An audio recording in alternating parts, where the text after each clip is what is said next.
Happy Wednesday to you as well there, Susan.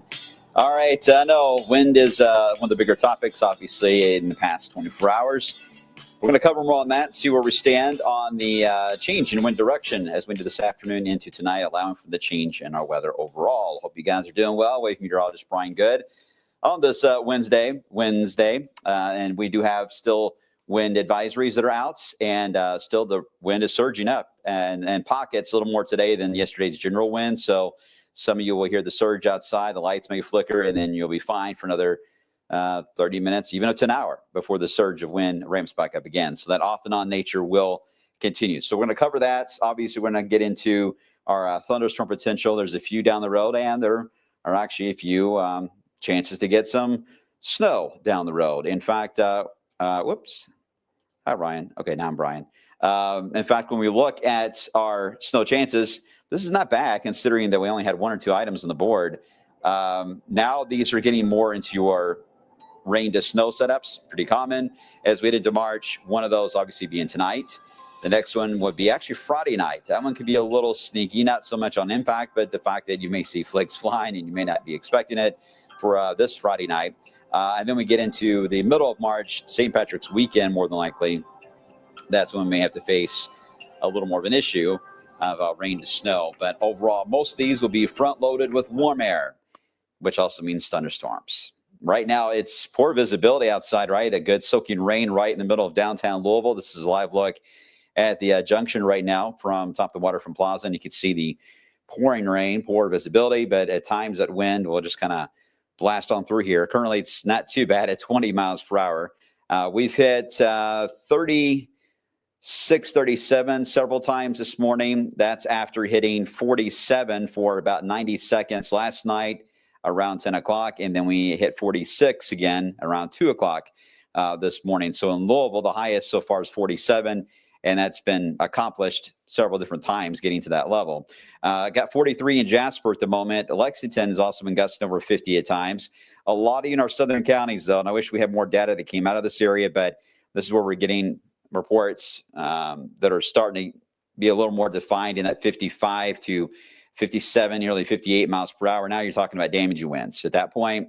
And, of course, a lot of you are aware that's where the fire broke out last night right before the rain started. Thank goodness for the rain. Just another couple of hours of that, and it would have been a bigger story, even more than it already was, just because the wind was not giving up and humidity was low. But we were worried about that for a while yesterday, that there was going to be an elevated fire danger, and grass fires usually develop in that scenario. But get a big field fire doesn't happen very often, but strong wind absolutely will get you there. All right, so today you can see it's much more hodgepodge here on these downpours. Main reason is today we have a mixed looking sky out there. So we've got the wind advisory out until 7 o'clock, just about everyone's included in that. There's really not been a huge change on this. Fully expect this is going to go all the way through 7 o'clock as we still will get even stronger wind gusts as we head through the midday portion, it looks like. Temperature is not as warm as we had yesterday, but still warm enough. Whoops. I don't know where I'm going there, moving the map everywhere. Okay. The 50s, upper 50s, mainly east of 65, 40s to the west. Colder air is already trying to move in. So the one thing we do know is let's cut down our severe potential at all with this low, this swirly queue that we've been talking about moving in. So they're forming. They could have still some grapple, which is that soft hail, or even pea-sized hail, especially east of 65 in some of the cells. That wouldn't surprise me. Even a bit of lightning wouldn't surprise me. Better chance to get lightning with this actually than we did yesterday. But that's about the limit that this has got to it. Well, what it is doing is each time we get some of these rain bands moving through, there is a surge of wind that likely will accompany them, especially in the heavier downpours. And if you get some sunshine, you also will see surges of wind. So that's the reason why the numbers kind of spike depending on what type of weather element you are experiencing. Better chance to get more of that partly sunny sky or those sun breaks that surge the wind up. mainly around eastern sections of the 65 corridor toward I-75. You get west of 65, it's pretty solid on clouds. So the only way you're going to get the stronger wind would be just some of those heavier downpours like we had. It moved right over Jasper, produced the 43 miles per hour. That's heading over Salem right now. So I suspect that in Salem or close to it, there should be some strong winds heading toward I-65 there. Let me take you on a quick little tour, get rid of the clouds. Let's go south first. This is where we get the showers that are moving more north than they are east. So it takes a bit of time to get these bands eastbound, but they're coming your way as that low eventually does move in your direction as well. But so far, just spotty showers have been noted there. You get into the Louisville area, most of the rain has been hugging around downtown especially. And again, tracking in that northeast fashion, it kind of gives a scary-looking sky for everyone driving into work and school today. You probably noticed that. Dark clouds the whole drive, right? But probably didn't get a whole lot of heavy rain in the eastern side of Jefferson County. That will soon change. And it's really that band that moved out of Jasper, which is curling up. Hold on one second. It looks like that's going to be aiming a little more towards Scottsburg if we were to do a complete track of where this went from. So that wind surge is right there. So I would say southern Jackson County, northern Washington County, Scott County, and southern Jennings. If we're going to see a gust that could go over 45 miles per hour, it would likely accompany this batch of rain moving in. So if you're in that area, I'll try to pay attention a little more to the chat. If you're in that area, then you may experience that, and let me know. Type in here. You may get some of that higher surge there. Once we get into this afternoon, the wind surges will become a little less prevalent. Still gusty, don't get me wrong, just because the pressure of the low itself is so deep that we're still going to get gusts over 40 miles per hour, keeping us in advisory level. But the surges to get up there over 50, those will start to come down because we will have mainly an overcast sky. That cuts down on the spikes being really, really high, but it keeps the wind constant at the same time. So mixed reviews on that one.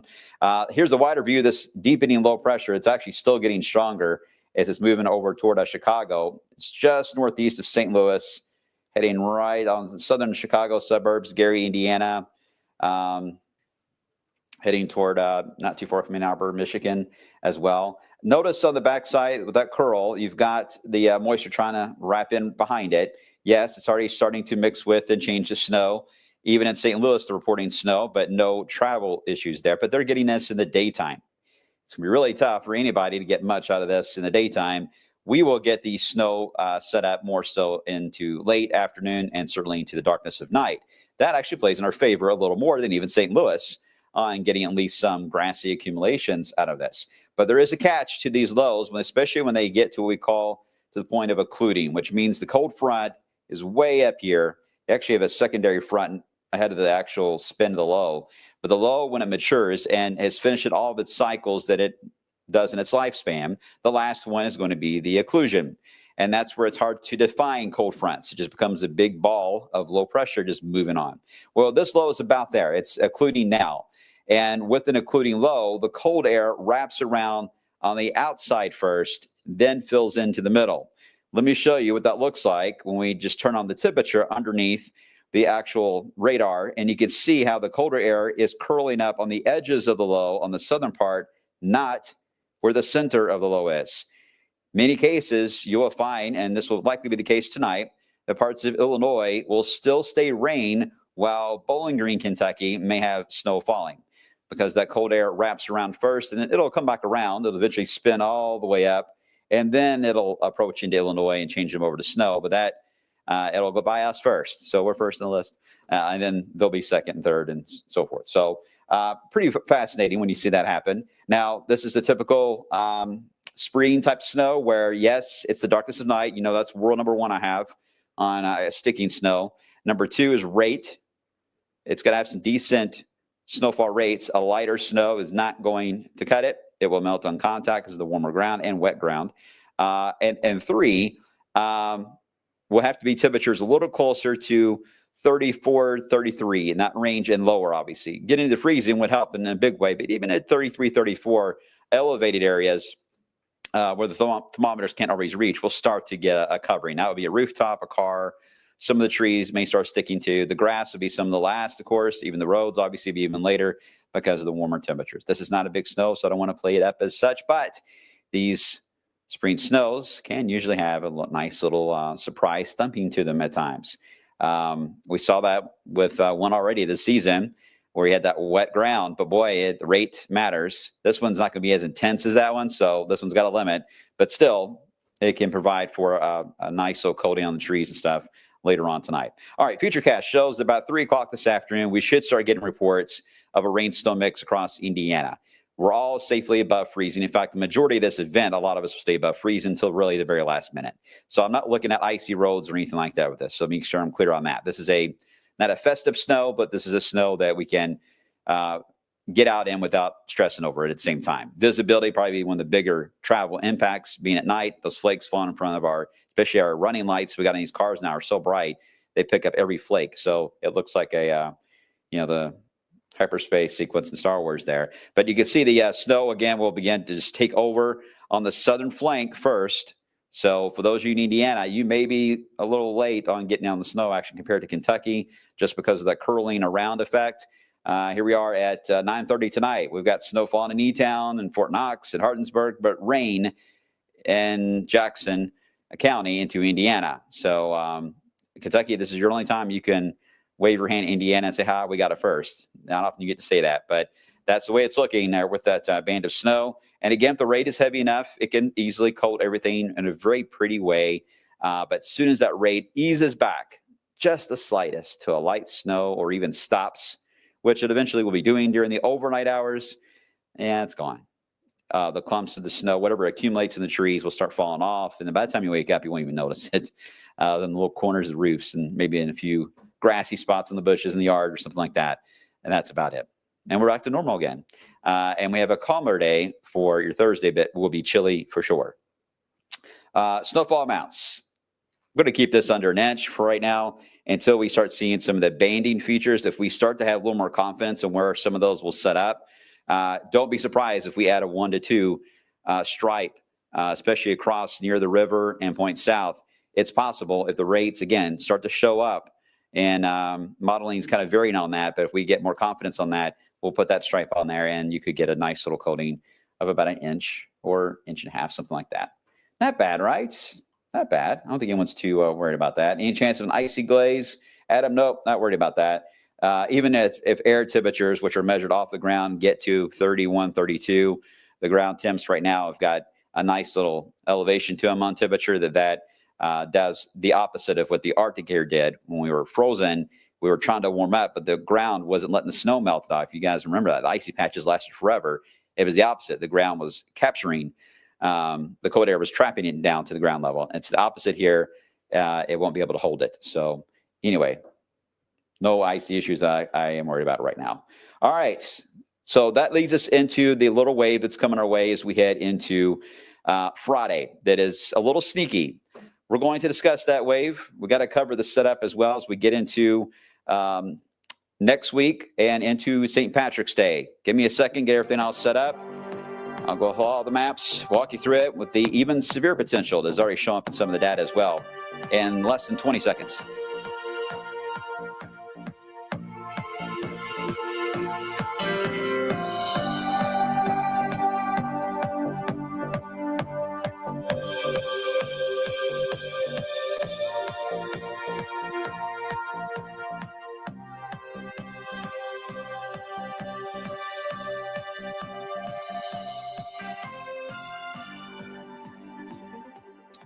All righty. So how are we looking as we evolve into the longer term setup? First off, I had to put this comment up. Teresa, are you referring to me? Oh, all righty. If you are, I plan on it soon, Teresa. I hope so. But I hope I'm not in the middle of some other side conversations going on in chat. You guys worry me with your side conversations. Okay. So what about for Friday? I'm going to leave this full screen for a moment so you guys can see all the details. Plus, you don't look at me anyway. As we head into Thursday, I mentioned the quiet, chilly day. Now, Friday has got a very quick hitting wave that is going to pass through. It sneaks in as we head into Friday morning. Nice little jump of warmth, perhaps into the 60s in our southern counties. This is going to be a tight gradient here, guys. The temperature contrast north to south is pretty dramatic on this, so there will be wind. Again, I don't think it's going to be the level of today, but it will be windy on especially Friday afternoon, evening as this moves by. Could even get a little bit of thunder. I do not see a severe risk right now with this because it's missing a lot. Deep moisture is one. So this is a very quick hitting clipperish kind of system. I know we have the tornado drill for Kentucky at just after 10 o'clock on Friday. I doubt they'll move it again, but at the same time, the skies could be a little eerie with the wind and the dark clouds. So we'll be here. We'll talk about it. Don't worry, in case you're worried about that. But the drills right now, I think, is still on. But if they can avoid the darkening skies and just the wind only, I don't think it's a huge deal. But the darkening skies make it a little weird. Okay, anyway, we get into Saturday night because this wave has got such a tight temperature gradient. And remember, this was part of the shaking of hands or a 1-2 punch that was showing up early last week that this was eventually trying to do, end up being a phase system. Well, this is the top piece, the northern piece. There is a southern piece that's right on its heels. They never shake hands. It's way over here in southern Texas.